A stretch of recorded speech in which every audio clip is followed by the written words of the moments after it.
اب میں آپ کو بتاؤں کہ آپ کو یاد ہوگا کہ یہ وقوع پیش آیا 16 سپٹمبر کو. 16 سپٹمبر کی رات کا وقوع ہے جب 9 بجے یہ ٹیکنیشین آیا تھا. پوری رات گزر گئی. اگلا دن آ گیا 17 ستمبر کا, 17 سپٹمبر کا. 17 سپٹمبر کا پورا دن بھی گزر گیا اور رات کے دوبارہ سے بج گئے وہی 9.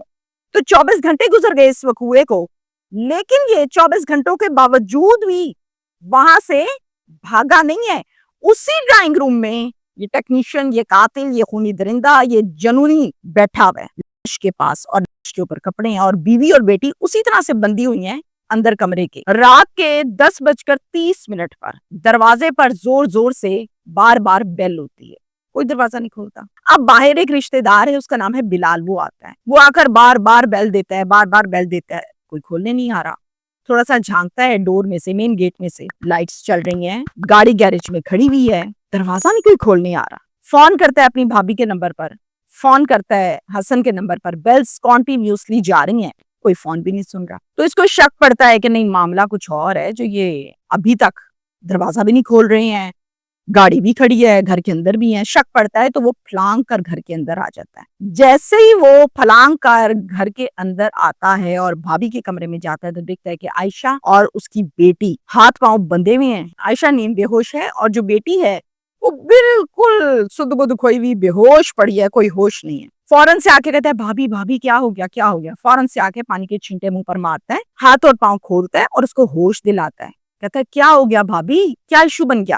عائشہ کچھ دیر کے بعد سنبھلی اور پھر کہا کہ بھائی یہ کچھ ہو گیا, سب کچھ بتایا. اب کیا ہوتا ہے, بلال کہتا ہے اچھا سبیں تسلی رکھیں. کہتا ہے قاتل ہے کہاں, وہ بندہ کدھر ہے. کہتی ہے ڈرائنگ روم میں نہیں ہوگا, ہمیں نہیں پتا, ہم تو کل کے یہاں پہ لاک ہیں. وہیں پر کھڑے ہو کے 15 کی کال کرتا ہے, وہیں پر کھڑے ہو کے 1122 کی کال کرتا ہے. دونوں ادارے اہلکار جب آ جاتے ہیں تو سب سے پہلے وہ ان کو فرسٹ ایڈ ٹریٹمنٹ دیتے ہیں, اپنی ایمبولینس میں ڈالتے ہیں اور ان کو ہاسپٹل بھجوایا جاتا ہے. 15 کی جو کال ہوتی ہے اس پر ڈیفنس اے پولیس اسٹیشن کی جورسڈکشن کا یہ وقوع ہے, تو وہاں کی نفری جب آتی ہے ساری معلومات لیتی ہے بلال سے, اور پھر اس کے بعد پولیس ڈرائنگ روم کے دروازے پہ دیکھتے ہیں کہ دروازہ تو بند ہے. ایک آدھ مرتبہ نوک کرتے ہیں, دروازہ توڑ کے کمرے کے اندر ڈرائنگ روم میں داخل ہوتے ہیں تو دیکھتے ہیں کہ خون میں لت پت, بڑی بڑی آنکھیں اور فرعونوں کی طرح یہ شخص زور زور سے سانسیں لیتا ہوا زمین پر ایک سائڈ پر بیٹھا ہوا ہے, دیوار سے ٹیک لگا کے. سب سے پہلے تو پولیس اس کو اپنی حراست میں لیتی ہے. پاس ہتھوڑی پڑی ہے, چھری پڑی ہے,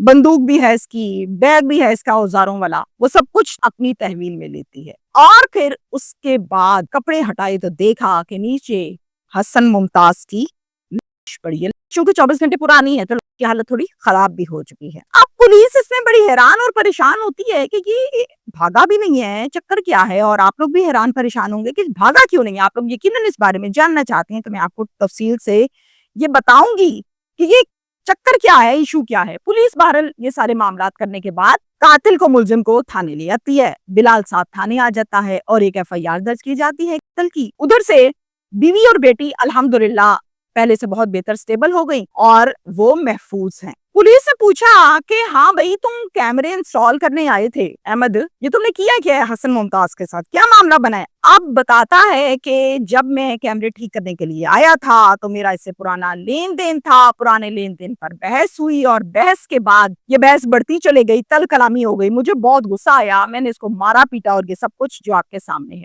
اب وہ کتنے پیسے تھے جس کا لین دین تھا, کتنا پرانا تھا وہ لین دین, کیا واقعی لینے تھے یا الزام تراشی تھی یا اس کے علاوہ معاملہ کچھ اور ہے, اس حوالے سے پولیس نے کسی قسم کی کوئی اپڈیٹ اب تک نہیں دی. اس لیے خود ساختہ یا کوئی غلط بات یا کوئی بغیر تصدیق کے بات میں کرتی نہیں ہوں. اب یہاں پر امپورٹنٹ 3 پوائنٹس شیئر کر رہی ہوں آپ کو. یہ پسٹل لے کر آیا, اس کا کیا مطلب ہے؟ اس کا مطلب یہ ہے کہ یہ پری پلانڈ سوچ کر آیا تھا کہ آج میں نے کرنا ہے تو پسٹل لے کر گیا اور کن پٹی پر رکھی. ایسا نہیں ہے کہ سر موقع پہ ہی بحث ہوئی اور یہ معاملہ بن گیا, نہیں, یہ پسٹل لے کر آیا. ٹیکنیشین کے پاس اوزار ہوتے ہیں کیمرے سے ریلیٹڈ چیزیں ٹھیک کرنے کے لیے, بندوق نہیں ہوتی بندے مارنے کے لیے. تو پسٹل لانے کا مقصد یہی ہوتا ہے, یا گنڈا لاتا ہے, بدماش لاتا ہے, پولیس والا لاتا ہے, یا پھر وہ شخص لاتا ہے جس نے قتل کرنے ہوتے ہیں. اب یہ سب سے بڑا اور امپورٹنٹ پوائنٹ ہمارے آج کے کیس کا یہ ہے, تہمینہ شیخ یہ آواز بلند کرتی ہے, اس بات کا عوام جواب چاہتی ہے. میں بھی جاننا چاہتی ہوں کہ فرار کیوں نہیں ہوا, وہاں کیوں بیٹھا رہے. نارملی کیسز میں قاتل قتل کرنے کے بعد موقع سے بھاگ جاتے ہیں, نمبر بند کرتے ہیں, روح پوش ہو جاتے ہیں, اپنا حلیہ چینج کر لیتے ہیں, داڑھی رکھی ہوتی ہے تو داڑھی ہٹا دیتے ہیں, داڑھی نہیں ہوتی تو داڑھی رکھ لیتے ہیں تاکہ ہم پکڑے نہ جائیں. یہ بندہ وہاں سے بھاگا نہیں ہے, وہیں پہ اسی ڈرائنگ روم میں 24 گھنٹے گزر گئے بیٹھا ہوا ہے. تو مشکوک اور عجیب سی سچویشن نظر آتی ہے. لین دین تھا یا نہیں تھا؟ چلو تھا, کر دیا, غصہ آ گیا, تو پھر بھاگا کیوں نہیں قاتل؟ یہاں پہ آ کر تمام چیزیں جو ہیں وہ بلینک ہے, سوالیہ نشان ہے, جس کا جواب ہمیں پولیس دے گی تفتیش کے بعد. تو دیکھتے ہیں کہ پولیس اس حوالے سے کیا اپڈیٹ دیتی ہے کہ یہ بھاگا کیوں نہیں. Thank you so much.